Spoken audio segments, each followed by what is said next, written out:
road neutral road running shoe to the Hoka lineup. And actually, I haven't even done the twist test. Here we go. Here we go. Yeah, not.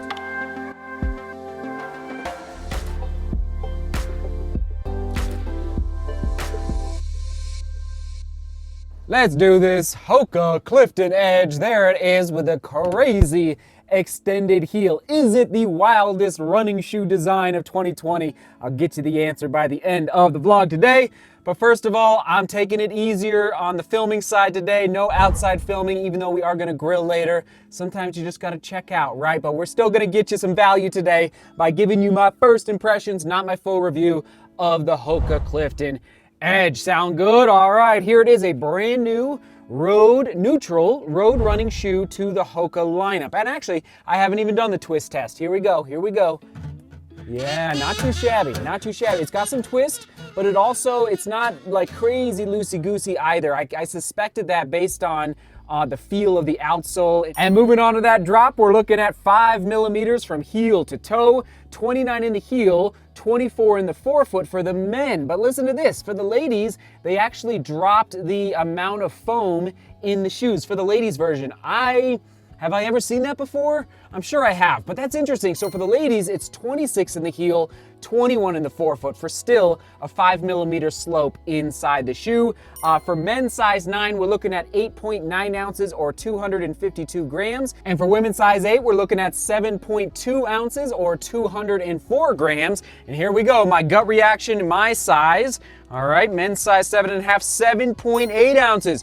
Oh, that's great. So anything under 8 ounces for a road like daily trainer is good. So 7.8, that I am very pleased with that. And in grams, we're looking at 226 grams. Okay, moving on to the upper. It's an engineered mesh upper with a ton of perforations. Am I saying that right? Look at all these little holes inside on this upper. I'm just very, very pleased, Hoka, with the design of this upper. First of all, it's very comfortable, but very, very breathable.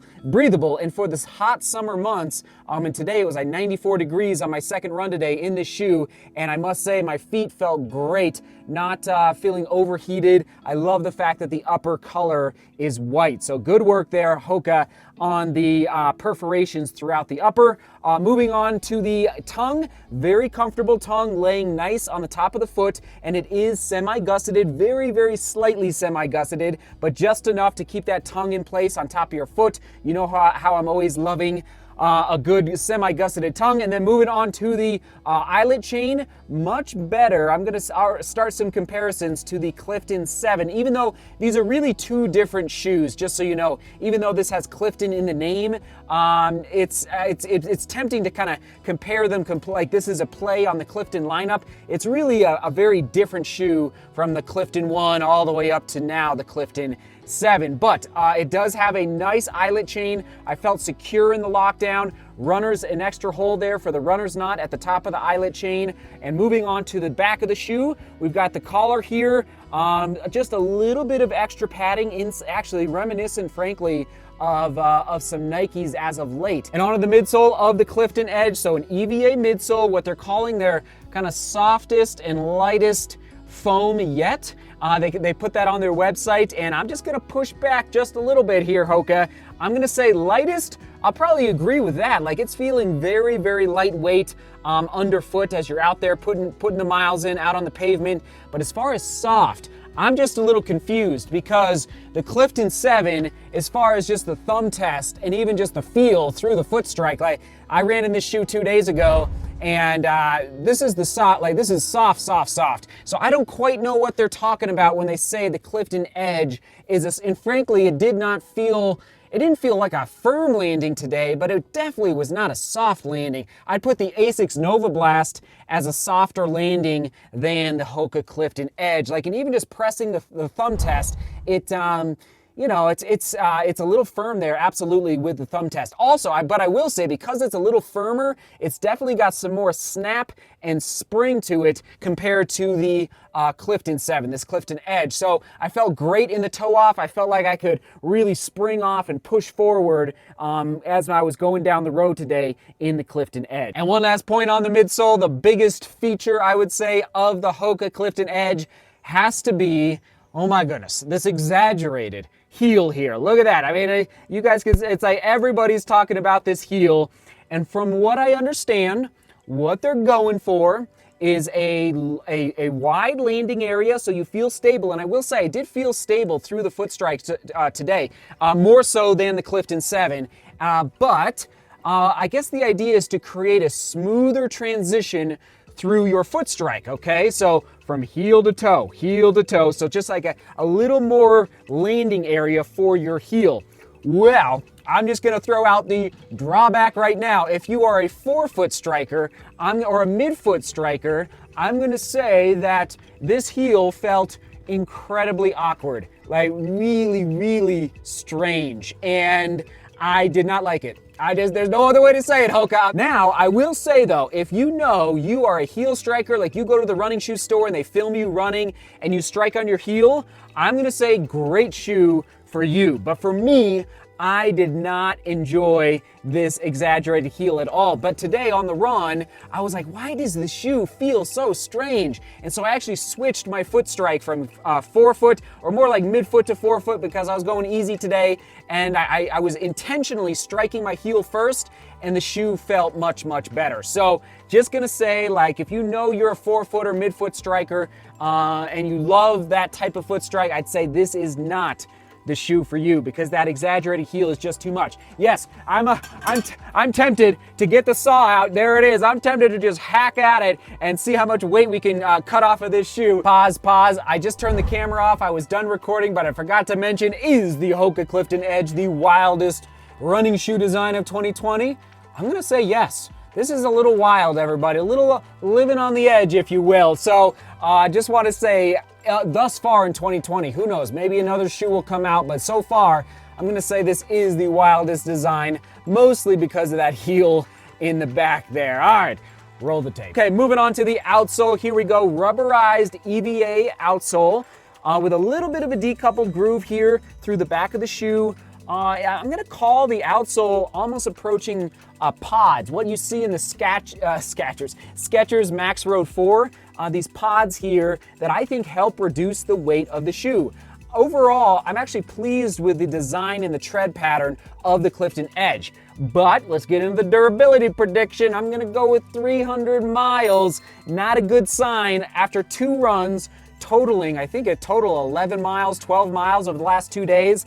This Clifton Edge is already showing wear and tear through the forefoot and the heel, frankly, especially the outside of the shoe for me. I don't know if you can see, you probably can't see it, but I'm concerned already about the outsole durability. So I'm gonna go with 300 miles, which is very, very low for a running shoe in 2020. Onto my fit and comfort. Fit, true to size, no issues there. The toe box felt great. For my positives and drawback, oh yeah, comfort of the upper, awesome. Especially, I really enjoyed actually this little bit of padding here through the heel counter. So good work there. As far as the comfort of the ride felt good. I'll come back to that in a second.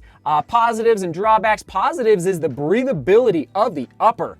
I love the perforations. I don't know what goes into the process of making this upper, like how much more work they have to put into the shoe to put all those perforations in there, but the shoe felt very, very breathable out there in 94-degree weather. So good work there. My drawback, 100% has to be the awkward feeling as a forefoot runner, a forefoot striker, I should say. And just to clarify real quick, when I'm talking about being a forefoot striker, I'm striving to strike right here, okay? Right, does that make sense? So right here, but really it's difficult to do that all the time, especially at slower paces. So really it's more of a midfoot to forefoot strike for me. And most people, frankly, are right around that midfoot area, maybe heel to midfoot. But if you know, once again, that you are a heel striker, this could be the shoe for you, absolutely. But for me, it felt a little too awkward, so that is my drawback. How will I use this shoe moving forward, and who is this shoe best for?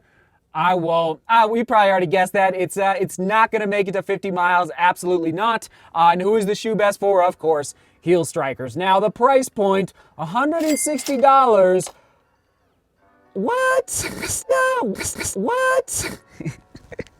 I don't know what's going on here. Like, I'm really confused how this could be $160.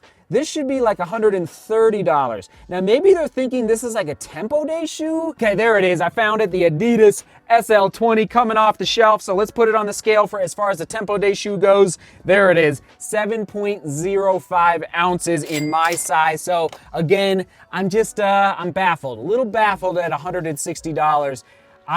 No way, Jose, no way. I'm not paying $160 for this shoe again. So anyway, it is available. Actually, I think it's available for pre-order right now. If you are very interested in it and you really want and you really feel like, okay, I can strike on the heel and make that smooth transition through the foot strike, could work for you. All right, everyone, that is the vlog today. Thanks for being here. Thanks for watching. I never want to be a complete Debbie Downer in the studio as far as, you know, a shoe that just doesn't work, but frankly, it just doesn't work. So I'm going to shoot you the truth every time a shoe doesn't work, and this guy, for me, did not work. But I hope I'm able to paint a whole picture as far as maybe who this shoe could work for, all right? Because I did try and strive to heel strike today on my run, not the whole way, but for part of my run, and it did feel pretty good when I was doing that. All right, everyone, onward and upward. Question of the day. I usually ask on Sunday, how was your long run? But instead, I want to ask, how was your last week of training cumulatively? Okay, so put it together all 7 days. And I did post on Facebook, on the Facebook page, which is listed down below, how's everybody doing in the second quarter of 2020 with respect to injuries. Okay, that's option 2 for the question of the day. So 2 options: how was your last week of training, or how are you doing with injuries? Hopefully you don't have any, but if you do have some, feel free to share a little bit of your experience and story down in the comments with respect to that. And hopefully, hopefully there's not a ton of comments with respect to injuries. Okay, onward and upward, there we go. We're gonna toss it back to the Hoka running shoe playlist. Right there, Hoka running shoe playlist right there. Butter my bread, seek beauty, work hard, and love each other. See you tomorrow.